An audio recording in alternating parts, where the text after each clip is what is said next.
안녕하세요, 여러분. 한 주가 이렇게 또 가고, 한 주가 또 이렇게 빨리, 우리 곁에 다가왔어요. 시간이 빠르다. 대면이든 비대면 수업이든 여러분들과 만나는 시간은 한정돼 있고, 시간은 참 잘 흐르죠.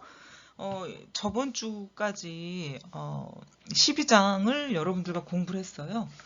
12장의 내용은 주거이동과 주거 조절이었는데, 어, 계속 주택 정책론에 대해서 이제 배우다 보니까 조금 중요한 부분과 중요치 않은 부분으로 나눠 볼 수가 있는데 12장까지 여러분들과 수업을 했고 13장, 14장은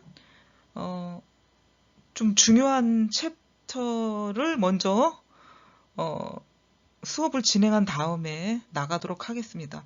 그래서 이번 주부터는 중요한 챕터부터 먼저 공부를 하고 시간이 여유가 되면 나머지 진도 나가지 않은 부분에 대해서 이제 수업을 하도록 할 예정입니다. 참고하시기 바라고요.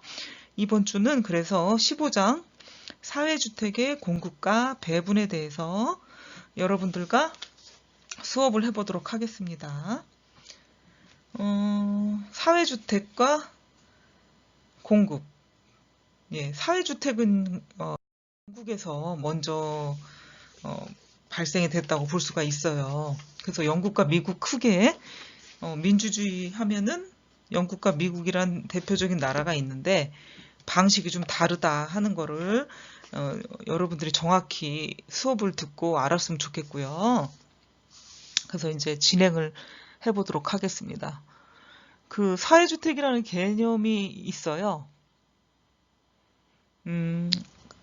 주택을 하나의 상품으로 보느냐 아니면 사회재로 규정하느냐 뭐 이렇게 나눠볼 수가 있는데 그렇게 나누다 보면 주택정책의 목표와 설정이 어떤 기준으로 달라질 수 있다 하는 걸 알 수가 있어요. 상품으로 볼 때는 자본주의제에서 보는 거 아니면 사회재로 보는 거는 복지적인 차원 아니면 주민과 이 국민들의 형평성, 배분 문제에 달려 있는 거죠. 그래서 어디에 더 치우치느냐에 따라 사회 정책의 목표가 달라질 수가 있어요. 아시겠죠? 그리고 가장 적극적인 복지 수단은 공공임대주택 아니면 사회주택이라고 알려져 있고 또 지금까지도 그렇게 정책을 만들어서 시행을 하고 있죠. 이 주택 문제를 각각의 개인이 해결할 수가 있으면 좋겠는데 그러지 못하기 때문에 정부 아니면 국가에서 개념 개입을 하게 되는 거죠. 개입을 하게 되는 거죠. 그래서 주택 소유 집단이 존재하고 이들의 어떤 주거 안정이 사회적으로 중요한 위치에 있기 때문에 주택 문제를 스스로 해결할 수 없을 때 정부가 개입을 한다. 그리고 경제라는 것도 관련이 있어요. 주택은 가장 고가의 상품이라고 얘기했어. 고가. 가격이 따라가. 화폐와 가격, 경제. 그리고 고가의 상품이라고 그랬죠. 매매가 가능한 거죠. 자본주의 사회에서는. 그 자본주의 사회에서 전체적인 소득 수준이 같지 않기 때문에 저소득층을 위해서 개입을 하게 되고 그 세금을 걷어들여서 다시 배분을 하게 되는 게 정책이 되겠죠. 그래서 경제 문제는 관련이 돼요. 주택 상품과도. 그래서 그 경제라는 거는 이제 자원의 희소성에 기인한다. 최소의 투입으로 최대 효과를 누리는 게 경제의 원리죠. 그래서 경제의 원리를 알았을 때 여러분들이 주택이라는 상품제가 고가의 상품이고 구입하기 힘든 상품이고 저소득층에게는 금방 매매가 되거나 구입할 수 있는 상품이 아니라는 거. 여러 가지 계층들이 있기 때문에요. 그래서 주택은 경제 문제에 기인을 하고요. 이 경제 주체는 수급의 균형이 이루어진다고 볼 수가 있겠습니다. 이런 게 이제 시장 경제 원리죠. 그래서 우리가 자본주의를 채택하는 거와 관련이 있다. 연관성이 아주 매우 깊다라고 볼 수가 있겠어요. 그래서 사회주택의 개념은 이런 것들의 어떤 단점을 보완해주고 취약계층에게 도움을 주려는 어떤 목표가 있는 거죠. 시장 경제 원리하에서는 주택건설업자는 뭐예요? 경제 원리에 의해서 최소의 자본 투입과 최대의 수익을 얻으려는 게 있죠. 그래서 건설업자는 이윤을 극대화하려고 합니다. 근데 건설업자뿐만 아니라 자본가, 사업을 하려는 분들은 이윤을 내려는 게 그분들의 목적이고 목표가 될 수가 있겠죠. 그 이윤을 극대화할 수 있어야 되고 많이 공급을 해야 돼요. 많이 공급해야 이윤이 극대화되겠죠. 또한 이런 것들을 구매할 수 있는 사람들, 가구들, 이러한 신규 주택을 구입을 해요. 구매할 능력을 갖춘 가구들은 신규 주택을 구입을 할 것이다 하는 예측하에 많은 주택을 공급하고 그 공급한 주택에서 수익을 창출해내는 것이죠. 이렇게 신규 주택을 구입할 경제적 능력이 없는 가구는 중고 주택을 다시 택하게 돼요. 그래서 주택 필터링 과정 중에 하나가 이런 모습을 띠고 있는 거죠. 여러분들이 지금까지 저한테 받은 수업 내용들의 복합체라고 볼 수가 있어요. 계속 매주 강의하는 내용들이 단순하게 한 챕터를 강의한다라고 볼 수가 없어요. 한 챕터의 주제를 가지고 하지만 다 이렇게 연결이 돼 있죠. 연결고리처럼. 그래서 한 챕터의 수업을 잘 들으면 다음 챕터의 수업도 쉽게 수강이 가능하다는 거. 예습복습을 하면 더 좋겠지만 그렇지 못할 경우에도 집중해서 듣게 되면은 하고 여러분들이 좀 흥미를 느낄 수 있는 부분들이 있다고 생각을 해요. 소득이 낮은 영세민들은 임대주택에 거주하거나 또 값싼 불량주택 거주지에서 이제 살게 되는 거죠. 저소득층의 어떤 주택 문제는 주택 수요와 공급의 어떤 시장 논리가 아니고 인간 기본 욕구로서 주택 아니면 주택 소요로 파악할 수밖에 없고 주택 소요는 저소득층의 사회복지적인 주거 안정책으로 설명을 할 수가 있어요. 그래서 얘기를 했던 부분들이죠. 자본주의 시장 체제 하에서도 전부 새 집, 좋은 집, 소득이 모두 높을 수가 없어요. 경쟁하는 체제이기 때문에. 그래서 상중하, 아니면 더 세분화돼서 나눠질 수 있기 때문에 그런 상위 계층이나 저소득층들 아니면 사회적 약자들을 위해서 정부에서 지방자치단체에서 지방정부에서 이런 복지정책, 사회주택의 공급과 배분이 이루어지고 있는 것이죠. 사회주택은 오래전부터 영국에서 시도가 됐어요. 1857년, 프랑스는 1867년, 독일은 1889년. 이렇게 역사가 깊죠. 유럽의 나라들은. 우리나라는 진정 20세기에 와서 21세기란 2000년도라고 볼 수가 있겠죠. 와서 이런 사회주택이나 복지의 개념이 딱 머리에 인식이 되기 시작을 했습니다. 그래서 이렇게 오래된 나라, 지금 2020년에서 1857년이라고 하면은 벌써 100년, 150년 이상이 됐어요. 유럽은 150년 이상의 어떤 정책을 계속 시행착오를 거치면서 가져왔고 개선해 왔고 논하고 있어요. 그러니 20세기, 21세기에 이런 정책을 듣고 알게 된 우리나라는 얼마나 이런 유럽 선진국가의 차이점이 많이 있을 수가 있어요. 당연히. 그런데 그거를 150년의 세월을 한 번에 뛰어넘을 수는 없는데 제가 볼 때는 한 번에 그 세월을 뛰어넘으려고 하십니다. 너무 힘겨워요. 힘겨워. 부하가 걸린다고 그러죠? 너무 가중하게 기계도 일을 하면 고장이 나고 사람도 마찬가지인데 과부하가 걸린다는 얘기죠.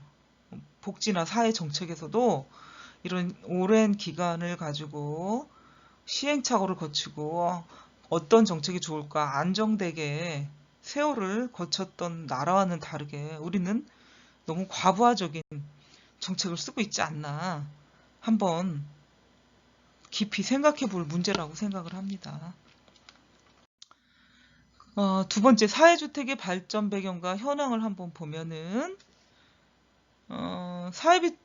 사회주택의 비중이 큰 나라는 영국, 유럽 쪽이죠. 네덜란드, 덴마크. 그리고 미국은 상대적으로 비중이 크지 못해요. 북미 쪽은요. 개념이 달라요. 사회주택은 영국을 중심으로 이제 유럽 국가들이 19세기 초 중산층의 박애주의적 사회활동가 노동자 스스로의 노동조합 운동에 힘입어서 성장을 하게 된 점도 있지만 정치적으로 영국의 노동당에서 정치적으로 선거에 이용을 했어요. 나쁘게 말하면 노동당에서 선거 공약으로 내세웠어요. 그래서 이용을 했다고 볼 수가 있겠고 또 그런 공약이 지켜지도록 노력했던 게 또 민주국가이고요. 영국이기 때문에 사회주택이 또 많이 들어서게 된 나라가 영국이 되겠죠. 영국 같으면 사회주택이 전체의 30%인데 미국은 10%도 안 됩니다. 주택의 문제는 각자 스스로 해결을 해야지 나라에서 해결해 줄 수 없다 하는 개념을 갖고 있는 게 미국이었고요. 정치적으로 별로 관심이 없었어요. 그러니까 결국은 정치와 정책에 많이 좌우되는 게 주택이라고 볼 수가 있겠습니다. 주택 정책이라고 볼 수가 있겠습니다. 정치와 많이 관련이 된다. 영국은 1914년 그 주택 재고의 약 2%가 지방정부 소유의 사회주택이었어요. 2020년 벌써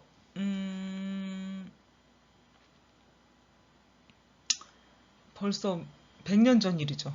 100년 전에도 약 2%가 지방정부 소유의 사회주택이었다. 벌써 세월이라는 게 많이 차이가 납니다. 시간이. 근데 처음의 시작은 기원이라고 할 수가 있는데 공중위생과 함께 시작이 됐고요. 이 저소득층의 노동자들이 싼 집을 찾다 보니까 너무 밀집해서 살게 되는 거예요. 낡은 집에. 그러니까 주거 과밀과 위생 상태가 좋지 않아. 불량주택이 있다 보니까 전염병. 요즘에 유행하는 전염병은 코비드19, 코로나라고 얘기를 하잖아요. 중국에서 출발이 됐다. 우한에서. 이래서 세계적인 전염병이 코로나이고 지금까지 그래서 학교에 등교도 못한 학생도 있고 대면 강의도 못하고 이렇게 동영상 강의도 하고 있는데 이런 것들이 공중위생, 낙후된 주거지역에서 지저분하게 살았던 원인으로 질병이 생기게 되는 거죠. 그래서 이런 위생 상태가 너무 안 좋으니까 전염병이 돌았는데 콜레라 같은 거 이런 게 이제 전염병으로 돌기 시작했기 때문에 사회주택의 필요성이 절실하게 느껴졌던 게 이 전염병에 의해서죠. 이 도시주택이 불량화는 약간 그 방임주의적인 태도였는데 도시화가 되면서 도시로 유입되는 인구의 통제가 거의 없었어요. 그 통제가 없었다는 건 방임을 했다는 것이죠. 그래서 그 시대에도 많이 배우거나 깨우쳤던 분들 아니면 지역사회에 기여할 수 있는 분들이 모여가지고 단체를 만들게 돼요. 그 단체들이 만들어져서 이런 역할들을 하게 되는 거죠. 그래서 이 자선사회단체는 법적인 권리도 지니게 되고요. 또 열악한 노동자 주택을 매입을 해가지고 수리도 하고 새로 만들어서 국가로부터 허가를 받고 노동자들을 위해 가지고 한 7층에서 8층의 공동주택을 건축을 해요. 그러니까 이 국민들의 인식, 국민들의 수준이 높았던 거죠. 문화에 상관될 수도 있는 거고요. 문명이 많이 먼저 발전을 했기 때문에 이런 정신적인 사회활동도 앞서갔다고 볼 수가 있겠습니다. 이렇게 민간사회단체가 노력을 했지만, 이렇게 민간사회단체의 노력만으로는 한계가 있다는 거를 알게 되고요. 정부가, 법적인, 제도적인 뒷받침이 있어야 되겠다고 이제 인식을 하게 돼요. 그래서 1890년대 토지를 강제 수용해가지고, 부적격 주택을 철거하고, 새로운 주택을 짓기 시작했어요. 그래가지고 1890년도에 제정된 노동자를 위한 주택법이 발효가 되고 이런 역할들이 정부가 했던 건데 정부의 역할이 증대가 되죠. 이 당시만 해도 사회주택이 전체 주택에서 차지하는 비중이 크지를 못했어요. 부분적으로 지방정부에서 사회주택을 공급을 했지만 민간주택에 거주하는 세입자들이 높은 임대료를 지불하면서 불만을 품었고요. 1915년에 겨울 글라스고를 중심으로 대규모 세입자 집세 거부 운동이 발생이 됐어요. 그래서 저소득 임대주택의 임대료를 동결하는 내용이 나오게 되죠. 이런 것들의 일련의 어떤 사건들을 계기로 영국은 더 많은 사회주택을 공급을 하게 되었고요. 주택법이 제정이 됐어요. 1917년 자유당, 보수당, 노동당, 연합정부는 헌터위원회 보고에 근거해가지고 지방정부 주도의 노동자를 위한 사회주택 공급 확대 방안이 제시가 됐어요. 1917년에요. 그렇게 영국의 사회주택 공급이 어떤 변혁을 맞이하게 되고요. 400여 개의 지방자치단체 의회가 사회주택 공급 주체가 되고 있었고요. 지방정부에서 사회주택의 공급, 배분, 관리 책임을 맡고 민간주택에 관련된 주택행정도 수행을 하게 됐어요. 사회주택 제정은 중앙정부의 보조금과 민간 금융기관으로부터 융자금을 받아가지고 사회주택 재정을 마련했고요. 여러 지방정부가 사회주택의 그 세입자 임대료 징수를 받아가지고 운영을 했지만 이 이윤 획득은 허용이 되지 않고요.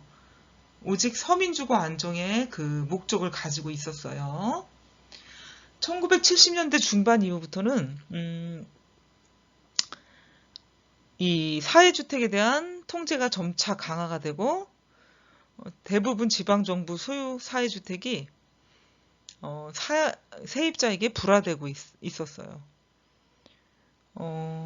1980년대부터 약 2,500여 개의 비영리 주택협회들의 역할이 증대가 됐고요. 중앙정부가 각 지방정부에게 어떤 사회주택이 필요한 재정적 지원을 삭감을 하고 비영리 민간주택 단체의 주택 공급을 지원하는 방식으로 채택을 하게 되죠. 그래서 전통적 사회주택 변화에 주택정책 변화에 큰 변화가 일어나는 시기가 1980년대라고 볼 수가 있겠죠. 이미 영국이나 유럽 국가들은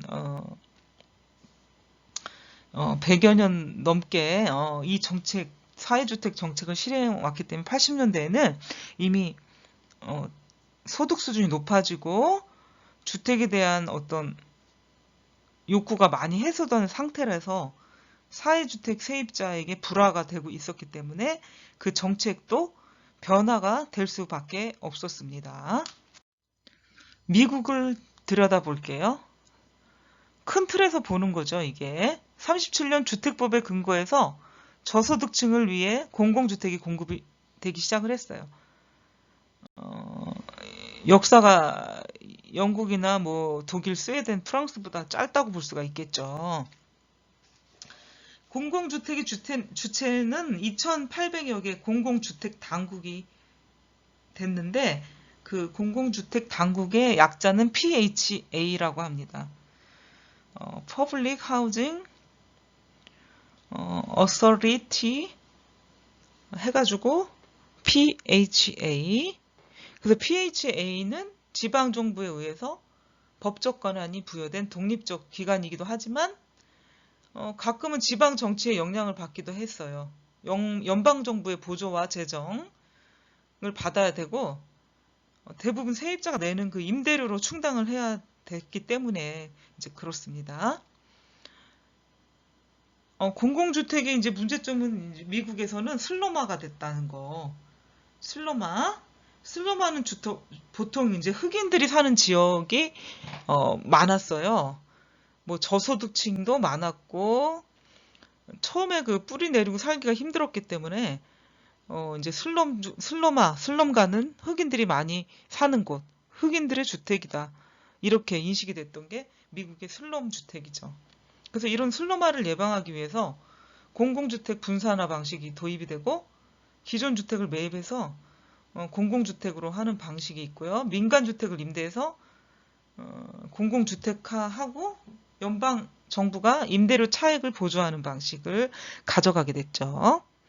1973년 공공주택은 공급이 급격히 줄어들고 대신에 임대료 보조를 해주게 됐죠.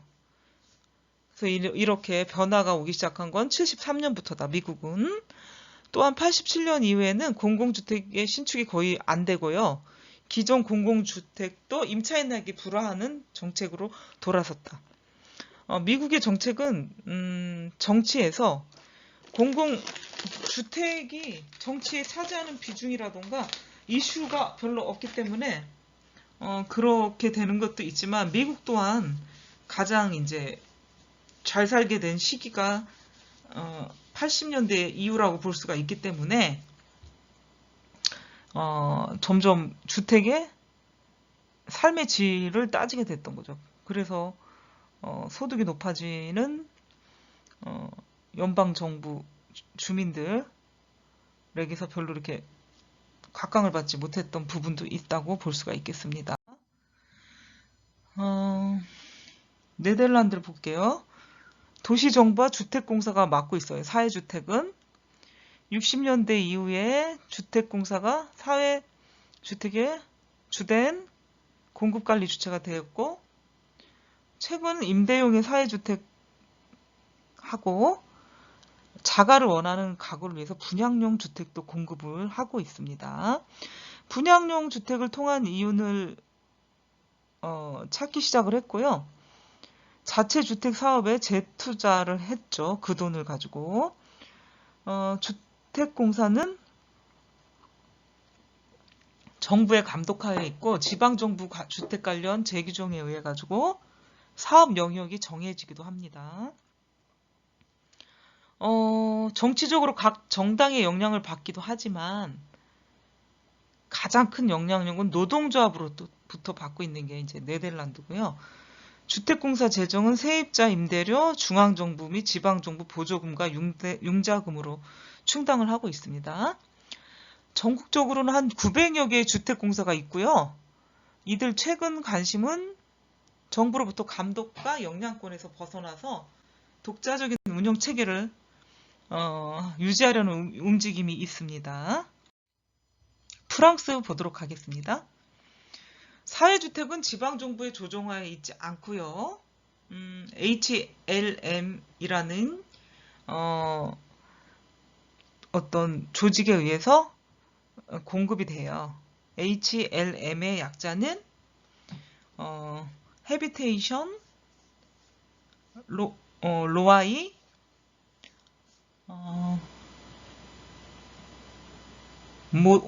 모데헤. 그러니까 헤비테이션 로아이 모데히에 의해서 공급해요. 그러니까 헤비테이션 로아이는 영어고 모데히는 프랑스어라고 할 수가 있겠죠. 모데해. 모데해.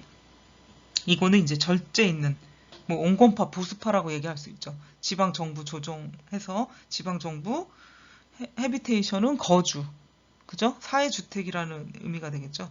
사회주택에 의한 공급인데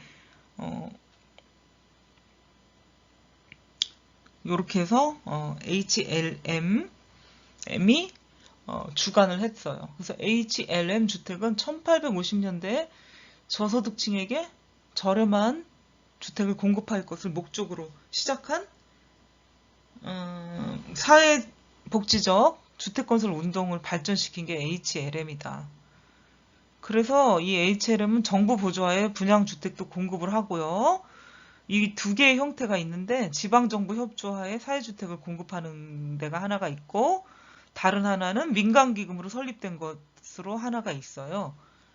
그래서 그 정부 조직하에서 여기 형태는 오직 임대용 사회주택만을 공급을 하고요. 민간기금으로 설립된 HLM은 제한적으로 이윤 획득이 가능하다. 그런 분양주택도 공급을 할 수가 있고요.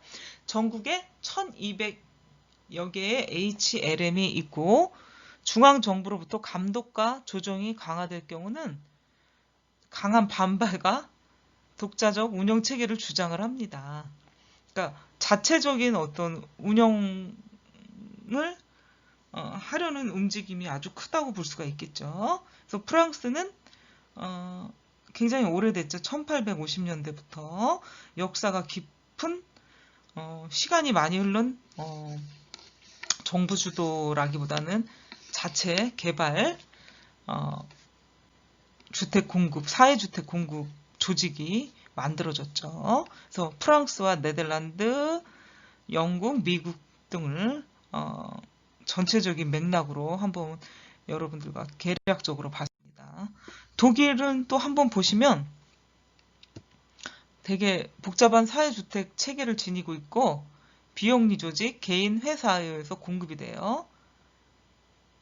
이 주체, 사회주택 공급 주체는 정부가 정한 임대료, 입주자 선정, 건축 기준 이런 법에 따라야 하고 비영리 조직체는 다양한 기관에 의해서 관리가 됩니다. 지방정부, 사회단체, 교회, 중앙정부, 민간회사 등 매우 다양하고 복잡하다. 그런 어떤 다양한 형태는 주택협회, 주택협동조합, 정부출자개발기구 등이 있고요. 여기 사회주택을 공급하는 단체들은 대부분 관료 조직화되어 있고 중앙집중적 조직체계를 이루는 것이 특징이라고 볼 수가 있겠습니다.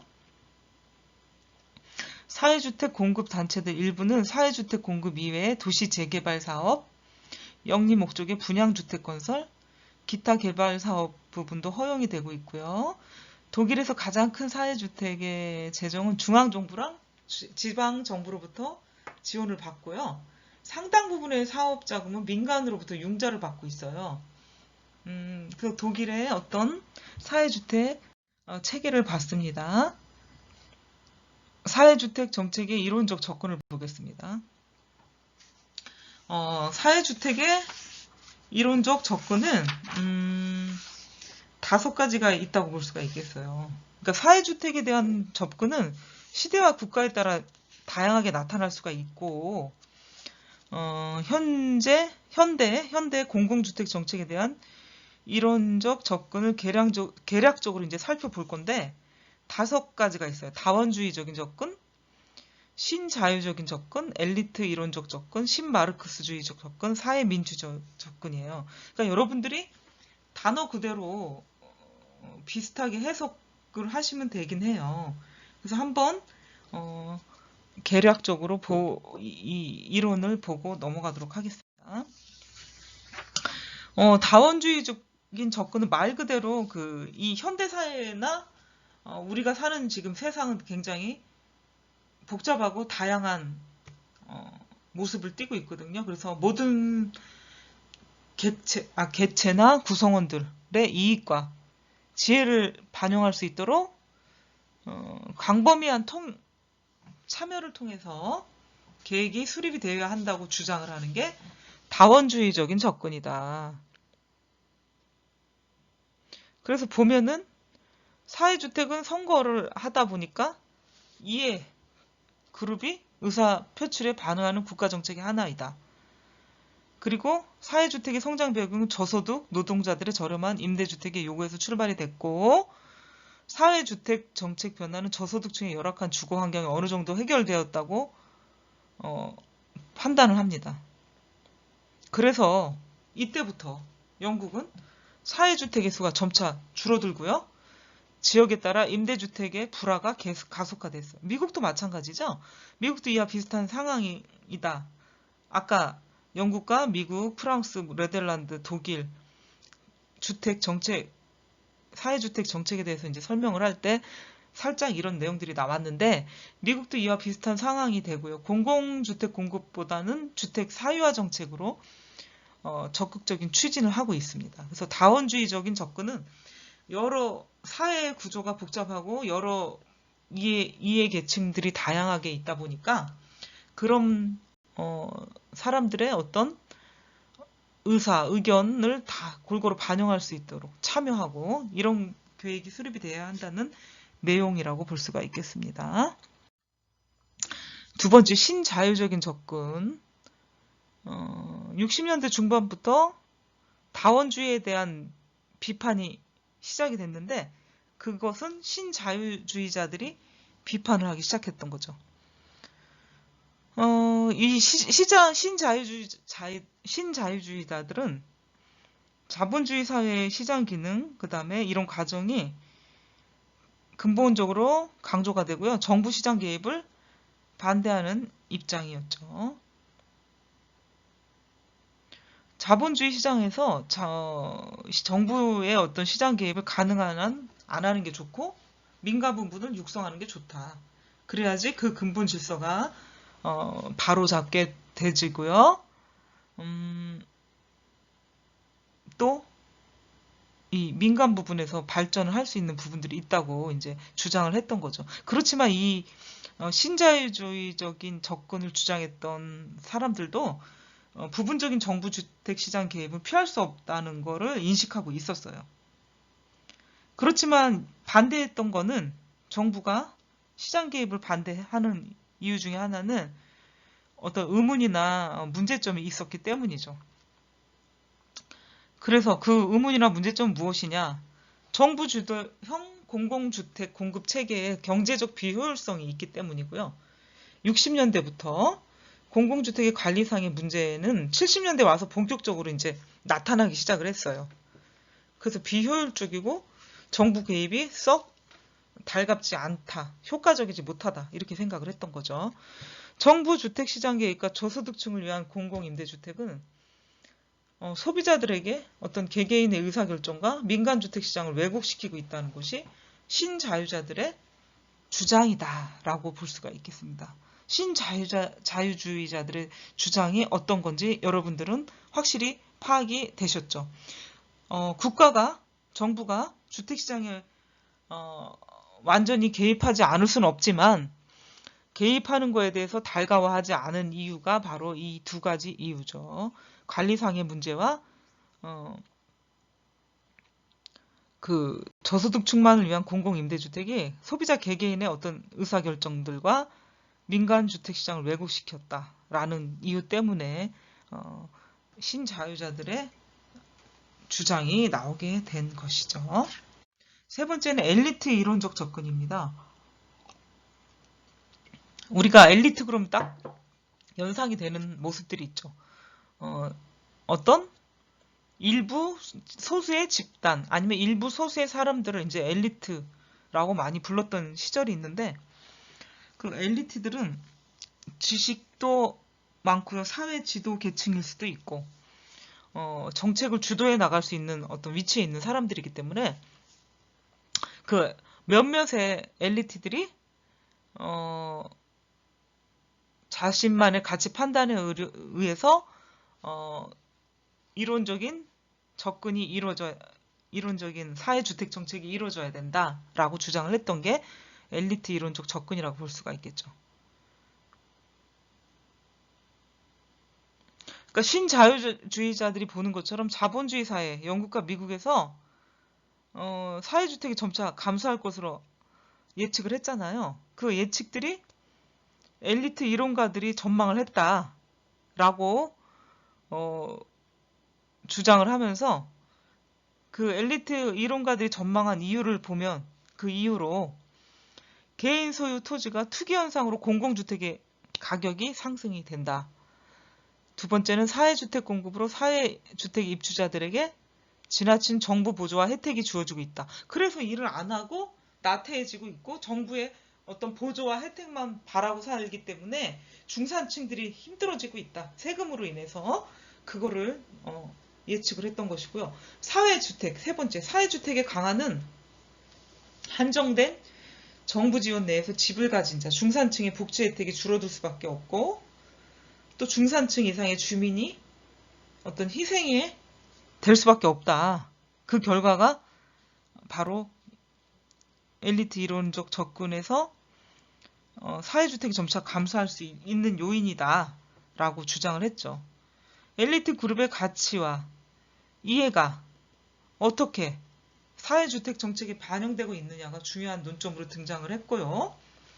이익 집단을 비롯해서 대표적인 엘리트들의 의견과 영향력이 사회주택의 공익성에 얼마나 반영되고 배분적 형평성을 유지할 수 있느냐 하는 관점이 과제로 남았다 하는 게 이제 엘리트 이론적 접근이라고 볼 수가 있겠습니다.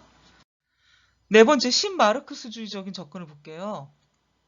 자본주의 하에서 사회주택 공급을 위한 국가의 개입은 시장 기능을 위협하는 행위로 판단이 됐고 공공주택 정책이 증대될 수밖에 없는가를 설명해준다. 신마르크스주의를 볼게요. 공공주택이 증대될 수밖에 없는 이유. 첫 번째, 영국과 미국의 공공주택은 노동조합 결성한 노동자 등의 생활비를 경감을 시켜가지고 노동자들의 임금 인상 투쟁을 완화시켜줬다는 거죠. 공공주택으로, 사회주택으로 인해서.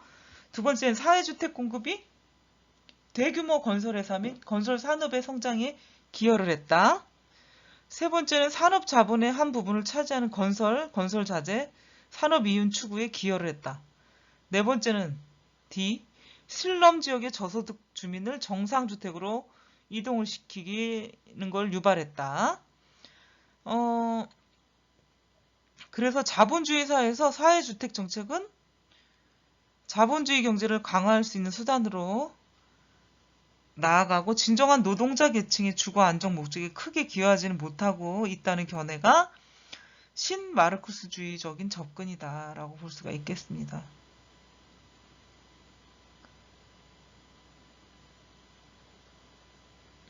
그러니까 진정한 노동자 계층의 주거 안정 목적에 기여하지 못했다고 이제 비판을 하게 되는 게 신마르크스주의 접근이다라고 볼 수가 있겠습니다. 다섯 번째는 사회민주적 접근. 이 마지막으로 요즘에 추구하는 부분이기도 하죠. 주택에 대한 사회복지적인 관점이 농후하고요. 이 접근 특징은 시장 지향적인 주택 문제 해결, 모색인 신자유주의적 접근이나 시장 모델의 모순과 한계를 극복하기 위한 대안적인 접근법이다. 이런 사회민주적 접근 옹호자들은 시장 메커니즘이 주택 문제를 해결할 수 있다고 봤고요. 복지를 적절히 전달하는 효율적인 방식이라는 주장에 정면으로 비판하는 입장을 견지를 했죠. 시장이 지닌 본질적인 불평등으로 시민의 권리를 제대로 행사할 수 없을 뿐 아니라 인간다운 생활을 보장할 수 없다고 전제하고 시장에 대한 국가 개입은 필수 불가결하다는 주장을 했습니다. 그러니까 사회민주적인 접근 옹호자들의 시장 메커니즘 주택 문제를 해결할 수가 있고 복지를 적절히 전달하는 효율적인 방식이라는 주장에 정면으로 비판하는 입장을 약간 견제하는 입장이었다라는 거죠. 사회민주적인 접근 관점은요. 그래서 5번째 사회민주적인 접근까지 이론적인 접근을 여러분들과 수업을 했고요. 다음 사회주택의 배분 원칙에서 3가지가 있죠. 사회주택의 배분 기준, 사회주택의 수혜 대상 선정, 사회주택의 배분은 이제 영국의 사례를 보도록 하겠습니다. 사회주택의 배분 기준은 소득이 낮고 주택 구매력이 부족한 영세가구를 위한 소득 및 경제적 기준이다. 복지적인 측면에서 사회주택을 요구하는 가구를 위한 사회적 기준이다. 열악한 주택에 거주하고 있는 가구를 위한 최저 기준에 근거한 주거환경 기준으로 분류할 수가 있다. 사회주택의 배분 원칙이 되겠죠. 2번째, 사회주택의 수혜 대상 선정.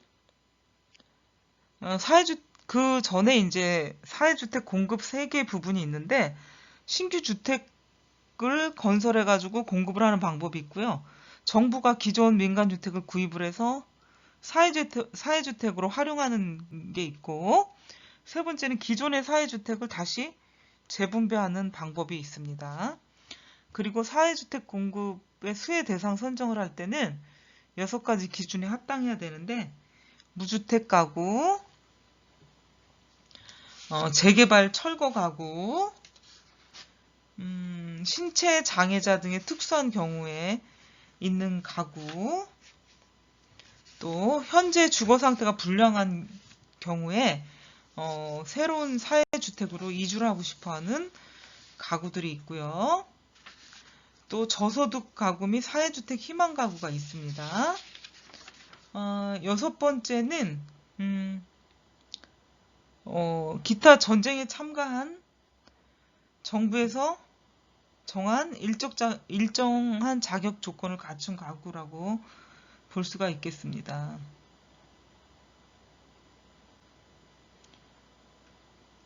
이렇게 그 사회주택 수혜 대상 선정 기준에 이제 부합이 돼야 수혜를 받을 수 있기 때문에 여기에 이제 부합되지 않으면 주택 수혜를 받을 수가 없다 하는 거죠. 3번째는 사회주택의 배분, 영국의 사례를 보겠습니다. 영국은 이제 지방정부가 계속적으로 사회주택을 공급해 오고 있었고요. 공급보다는 항상 수요가 많았는데, 그 1977년 주택법에 의해 가지고 지체 부자유나 노년기 가족을 먼저 우선적으로 사회주택에 배분해야 된다고 명시가 돼 있어요. 또한 무주택자에게도 높은 우선순위를 부여하자고 나와 있습니다. 그 영국의 경우는 무주택자라는 그 자체가 집이 없어가지고 거리에서 잠을 자야 할 처지의 사람을 의미한다고 합니다. 뭐 집에 이제 남의 집에 세를 들어 있거나 임차 가구를 포함하는 일정 지역에 그 집세를 지불하는 사람들은 무주택자 범주에 속하지 않는다라고 얘기를 했고요. 그 각 지방 정부에서 제공하는 사회주택에 해당하는 가구는 우선적으로 배당을 하는데 6가지가 있어요. 불량 주거지 개발로 인한 철거 대상 주민, 1977년 주택법이 정하는 무주택자, 3번째, 신체 장애 등 정부로부터 보호를 받아야 할 주민, 4번째, 현재 사회주택에 거주하는 사람으로서 다른 지역에 이사해서 또다시 사회주택을 희망하는 주민, 5번째, 해당 지방정부로부터 다른 지역으로 이주를 권유받은 주민, 6번째, 사회주택에 거주하기를 희망하는 가구로서 해당 지방의회 공공임대주택 대기자 명부에 등록된 주민이 되겠습니다. 이제 한국의 사회주택이 어떻게 발전해 왔는지를 여러분들과 한번 살펴보도록 할게요. 한국의 사회주택으로는 1962년 이후에 대한주택공사가 공공임대주택을 건설하기 시작을 했고요. 대부분 그 임대를 하고 나서 1년에서 5년 후 분양이 되어가지고 어떤 순수한 의미의 사회주택적 기능이 없다고 볼 수가 있겠습니다. 1982년과 84년 임대주택 육성 방안이 발표가 됐고 임대주택 건설 촉진법이 제정됐고 민간과 공공의 구별 없이 단순한 임대주택 공급을 확대하기 위한 방안이 마련된 게 이때라고 볼 수가 있겠고요. 우리나라 공공기관, 지방자치단체에서 그 임대주택이나 사회주택 기능을 가지고 있느냐 판단하기 위해서는 공공임대주택이 지닌 특징을 살펴보는 것이 도움이 됩니다. 근데 아직도 그 사회주택의 개념으로 많이 지어진 공공임대주택은 별로 없다고 볼 수가 있습니다. 그래서 첫째, 그동안 공급된 대부분의 공공임대주택은 임대기간이 단기였고요. 서구에서 말하는 사회주택은 영구임대주택인데 영구임대주택이나 장기임대주택인데 우리나라에서는 보기가 힘들고 큰 차이를 보인다. 그리고 분양을 전제로 한 임대주택이기 때문에 순수한 저소득층을 위한 주거복지적 기능이 약하다. 둘째는 공공주택 전담기관이 임대 목적의 주택 공급보다 분양 목적으로 주력했기 때문에 주거복지적 기능이 미흡하다. 뭐 예를 들어 일기 신도시에서 분양을 한 주택들이 입주가 되면서 같이 임대 아파트들이 입주가 되는데 보통 5년 거주하고 분양을 받게 되거나 뭐 10년 거주하고 분양을 받게 되거나 아니면 영구임대 아파트 이렇게 짓게 돼요. 그러다 보니까 영구임대 아파트 비율은 거의 아주 작고 분양임대 아파트가 많았기 때문에 그 분양임대를 투기수단으로 삼았던 투기꾼들도 많았습니다. 그래서 그 적은 분양임대 아파트를 사기 위해서 프리미엄을 주고 구매를 했던 사람들도 많은 것으로 알고 있습니다. 대한주택공사 등의 공공기관에서 공급된 주택이 주로 분양 위주였다. 공공기관에서 했던 아파트인데 거의 사업처럼 했던 게 사회주택의 부족 원인이라 볼 수가 있겠습니다. 세 번째는 사회주택 공급에 있어가지고 지방정부 역할이 매우 저조하다. 우리나라는 재원 조달이 어렵고요. 전문 인력도 부족했고 공공임대주택의 인식도 부족했다. 네 번째는 단기 공공임대주택이라고 해도 그 수혜 대상이나 입주자 선정 기준이 모호하고 정책 대상 그룹이 불명확했다. 본격적인 사회주택이라 평가할 만한 것은 1980년 이후부터 공급되기가 시작한 공공영구임대주택이다. 공공영구임대주택은 제6공화국이 주택 200만 호 건설 계획 1988년에서 92년을 목표로 제시한 것에서 출발했다. 200만 호 주택 건설 계획 중에 19만 호 주택은 공공영구임대주택을 공급하겠다는 것이 목표였습니다. 역사적으로 한국에서 서구형 사회주택을 공급하게 된 배경을 보도록 하겠습니다. 주택가격이 급등했고요. 부동산 투기가 만연해 있어서 너무 폭등했다는 거, 부동산 가격이. 80년대 후반 부동산 투기, 주택가격 상승 이런 것들 때문에 실질소득이 감소됐고 임금 상승을 부추기게 되었어요. 이런 내용들 때문에 제조업체 등은 토지 가격 상승에 따라서 공장 부지 획득이 어려웠고 임금 상승을 요구하는 노동자들의 투쟁이 시작이 됐죠. 당시 부동산 투기는 생산 부분에 대한 투자 감소를 초래했고 부동산 가격이 급등하는 시기에 유휴 자본은 토지나 주택에 몰려들어서 상대적으로 생산 부분에 대한 투자는 침체를 겪게 되었습니다. 그리고 사회통합의 필요성에 기인해서 1988년대 후반 주택을 둘러싼 사회적 갈등이 극도에 달하기도 했고요. 경제정의실천연합은 도시빈민의 주거불안과 압박을 해소하기 위해서 공공임대주택 공급을 확대하고 도시 빈민층이 거주하는 불량 주거지를 대책 없이 강제 철거해서는 안 된다는 강력한 사회 캠페인을 벌이기 시작했습니다. 급등하는 임대료를 감당하기 힘들어서 자살하는 사람까지 나오고요. 극도로 주거 사정이 악화된 사회 분위기였습니다. 정부도 이제 이런 걸 보고 주거의 빈부격차 심화로 인해서 국가 안보와 자유경제 체제에 도전하는 세력들의 온상을 제공할 가능성이 보인다고 획기적인 저소득층 주택 정책을 도입할 필요성을 느끼게 되었습니다. 그리고 도시 철거민들의 어떤 주택 운동의 영향이 있었는데 1980년대 초반부터 시작된 합동 재개발을 통해서 도시 빈민들은 장기간 거주한 불량 무허가 주거지로부터 쫓겨나게 됐어요.